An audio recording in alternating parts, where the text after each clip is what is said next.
So this week what we're going to be going through is our unit on social neuroscience. Now, I'm only going to be covering a little bit of content this week compared to other weeks. So the basics about a few of our studies methodologies, the different areas of the brain we study, and some examples of research that you can pull on for social neuroscience as a more recent topic in the field of social psychology. So we're going to be talking about specific areas of the brain that we've studied in the context of social psychology research, the neurochemicals and hormones that are often studied in social psychology research, and the methods that we use to study this sort of thing. We'll also talk about how we use various tools to measure responses to social stimuli that can be a little bit more aligned with neuroscience. Keep in mind as we're going through this tends to be a fairly broad overview, and that if you want more information about social neuroscience, you can dig a little deeper on your own. This is intended to give you just enough so that you are a little bit more informed about this particular area of research when it comes to social psychology. So one of the areas that I studied when I was in graduate school was MRI research and fMRI research in social psychology. We call it an fMRI, but it stands for Functional Magnetic Resonance Imaging. And an MRI machine is basically an incredibly powerful magnet. Now, I can go through this in much greater detail if necessary, but the basics are that when we're exposed to a very powerful magnet, all of our protons align so that they're facing the same direction. And then you essentially wear a cage over the part of your body that you wish to image, for example, like your head. And then in the machine, during imaging, those protons are excited so that they start to spin. And then the rate at which they realign determines their density. So things that are more dense take longer to realign than things that are less dense. And this is a great way to image soft tissue, and it's more effective than something like an X-ray, for example, or a CAT scan.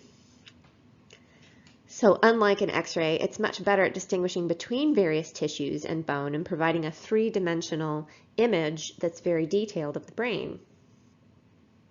An fMRI, a functional magnetic resonance image, can measure changes in blood flow to different areas of the brain in response to stimuli by tracking the slight magnetic properties of oxygenated blood in order to study where the blood is going. The whole notion behind this is that the blood goes to the areas of the brain that we use. And so we can take a look at which areas of the brain we use by tracing the blood flow. And then you can go ahead and see which areas that have been activated correspond to specific structures of the brain and areas that have been demonstrated to be activated in previous studies that explore similar stimuli. So for example, other research have found that this particular brain section of the brain activates under these conditions. We found that this part of the brain activates under these other conditions. These mean that these two things are associated together, right? So that would be kind of the level that we're at right now with fMRI research.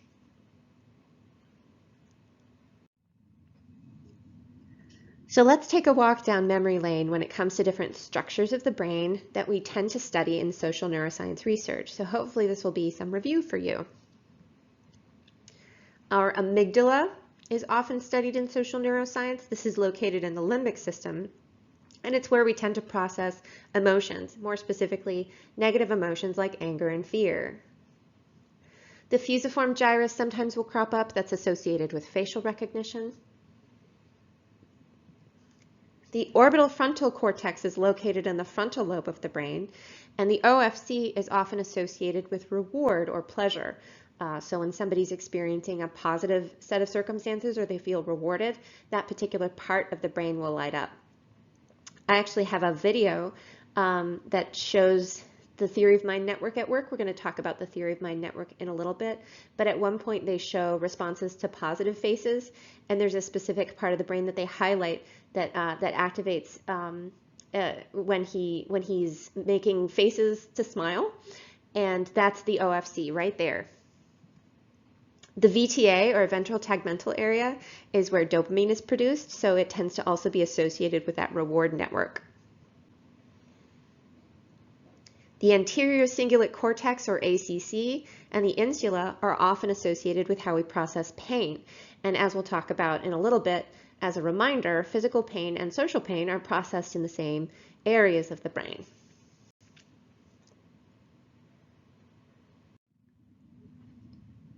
So I've got a video that I want you to watch about the theory of mind network so that you can get to know this theory of mind network a little bit better. But basically, our understanding of it is that when we're exposed to social stimuli, we have a lot of different sections of the brain that tend to activate all at once.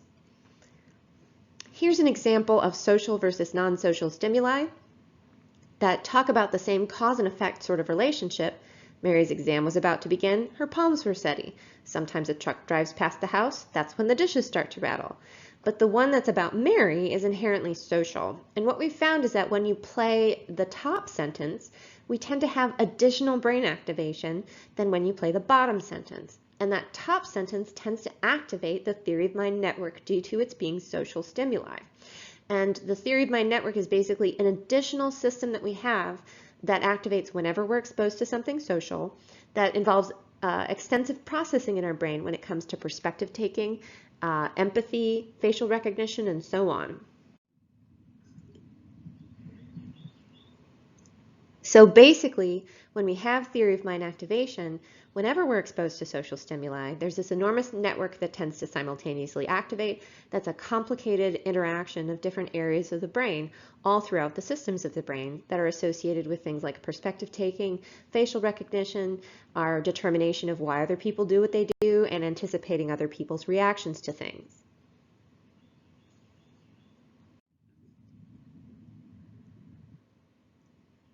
I already mentioned this particular study, but it's worth repeating.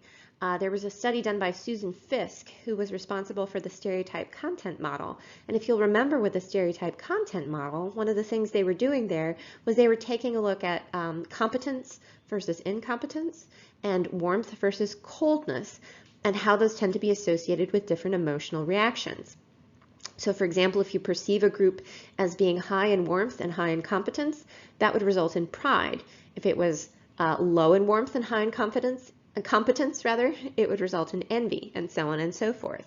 And they basically showed people in an fMRI machine these different groups that elicited pride, envy, pity, and disgust. So for example, Olympians were portrayed in order to display pride.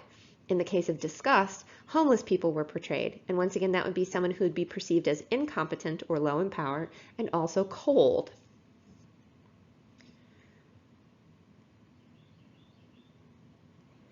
And what they found was that the theory of mind network was not activated as strongly for the disgust group, so that people actually did not necessarily consider that group to be as human.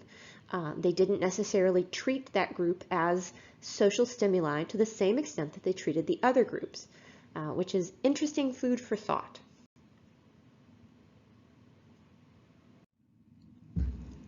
In addition to studying areas of the brain in fMRI research, we also study the impact of hormones and neurotransmitters on our behavior when it comes to social behavior. So for example, we've spent a lot of time and energy studying oxytocin. Oxytocin is a hormone that's associated with positive social interaction, bonding, and trust. It tends to spike when we are breastfeeding. It tends to spike when we experience sexual orgasm. It tends to spike when we are having really positive conversations with people. And research has shown, for example, that if you give people a whiff of oxytocin, that they actually are more likely to engage in helping behavior afterwards. So it's known as a social hormone. We're still learning a lot about how it works, but for now, this is something that we've studied quite a bit in the area of social neuroscience. This is interesting. It occurs naturally in legumes. I'm pretty sure I'm pronouncing that right. But this type of food is something like lentils, peanuts, and certain types of beans. And research shows that people whose diet is naturally higher in this tends to be more trusting of others. Fun fact of the day. Eat more lentils, you'll trust people more. We also, of course, study testosterone and estrogen when we study things like who is attracted to whom and when. So for example, some of you might read some research for your reaction paper that involves how changes in estrogen levels during the menstrual cycle can actually increase women's attractiveness to men at peak stages of fertility in terms of how their voices are perceived. Spikes in estrogen cause our vocal cords to soften, and that can be seen as more attractive.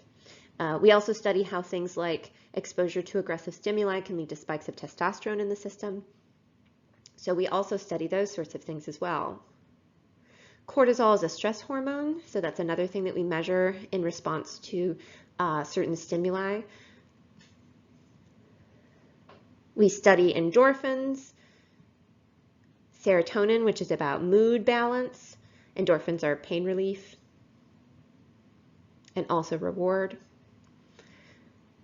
And we also study dopamine, which is associated very strongly with reward.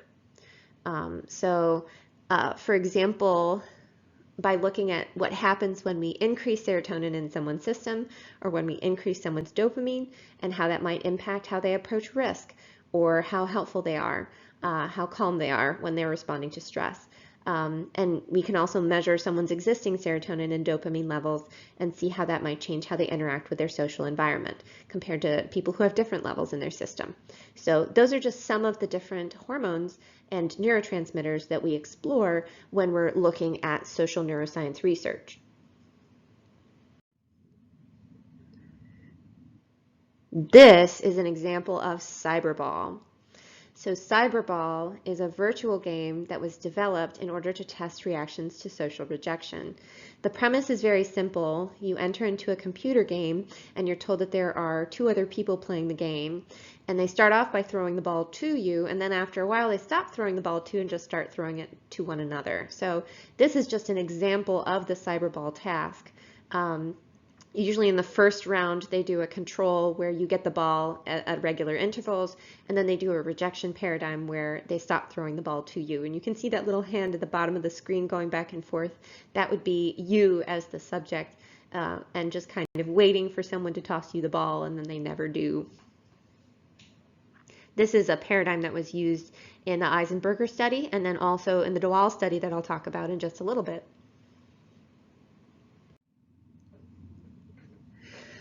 So this was a study that I was on the team for, and it was a follow-up to the Eisenberger study. So the things I'm going to talk about here are going to make a lot more sense after you've read the Eisenberger article. Basically, the Eisenberger article and research similar to that had established that we process social rejection using similar pain pathways in the brain to that of physical pain. And so what we did was we took the script and we flipped it. This is a very good example of a good follow-up study, because what it does is it says, okay, if physical pain and social rejection use the same pain pathways in the brain, what about drugs that are supposed to treat physical pain? Do they also treat social pain as a way to establish that the pathway works using a novel method? So we were exploring the use of acetaminophen or Tylenol, because that's a particular type of pain medication that works on the central nervous system, whereas something like aspirin, for example, works at the site of physical pain. We wanted to study pain in the brain. So we assigned people to take about 1,500 milligrams daily, 1 pill in the morning and 1 at night, over the course of 3 weeks. And we actually assigned them to either take Tylenol or take a placebo. This was a double-blind study. I was actually part of the team that administered the pills. So we had a giant baggie full of blue pills and a giant baggie full of white pills, and we were told which pills to give which person, but we weren't told which pills had acetaminophen and which pills had cornstarch. We also made people undergo a liver test at the start of the experiment because taking acetaminophen over 3 weeks can potentially damage the liver, so we wanted to test to make sure that their livers were in fine working condition before we put them through this test. We actually had to exclude some people because they were binge drinkers and didn't want to stop binge drinking. One person actually told me, but it's over my spring break. And we had to eliminate someone from the study because they had hepatitis, and taking acetaminophen over 3 weeks would be harmful to their liver, which was already damaged. We also told them that they should go to a doctor. So the first study, people reported social pain over time by filling out a daily journal. And they answered questions like, today being teased hurt my feelings, or today I rarely felt hurt by what other people said or did to me on a Likert type scale. So they filled out a simple questionnaire every day over the course of 3 weeks. And what we found is at the start of the experiment, there was no difference in reported social pain between the placebo and people who took the Tylenol. But after 21 days, the Tylenol group had significantly less hurt feelings using the daily measure. And this was important. People reported less hurt feelings. They didn't necessarily report more positive feelings in the Tylenol group. So taking Tylenol didn't make people feel happier, it made them feel less sad. And this is an interesting concept that's hard to sometimes wrap your brain around, but positive and negative feelings are actually independent from one another. And so in this particular case, the negative feelings were changed, the positive feelings were not. For study 2, it was a similar sort of format. But in addition, at the end of the study, we put them in an fMRI machine. And I was the person that had to run every single participant for the study in the fMRI, which was very time consuming. And I also wrote the computer program that they saw when they were in the fMRI machine. So that was kind of my job as part of this research team. And then I took the data and I helped to organize it so that they could analyze it. So they had an implicit social exclusion condition, an inclusion condition, and an explicit social exclusion condition, similar to the Eisenberg study. So once again, reading through the Eisenberger article will give you a better notion of what these different conditions involve. What we found is that people who were in the Tylenol condition had a similar reduction over time in their daily reports, who were able to replicate from study 1. And they also had significantly less activation in the anterior cingulate cortex and anterior insula when compared to the placebo, which, if you'll remember from the earlier talk, is how we process pain. So here's some examples of the difference in the acetaminophen group in terms of reduction of activation compared to the placebo group when rejected in the Cyberball task in the fMRI machine. So this is the study that I was involved in, once again, as a follow-up to the Eisenberger study. I think it's a really great example of a good follow-up study that expands on the previous research and has a new twist to it. So let me know if you have any questions about that. And if you want to read it, I've actually provided a copy for you to take a look at for additional reading.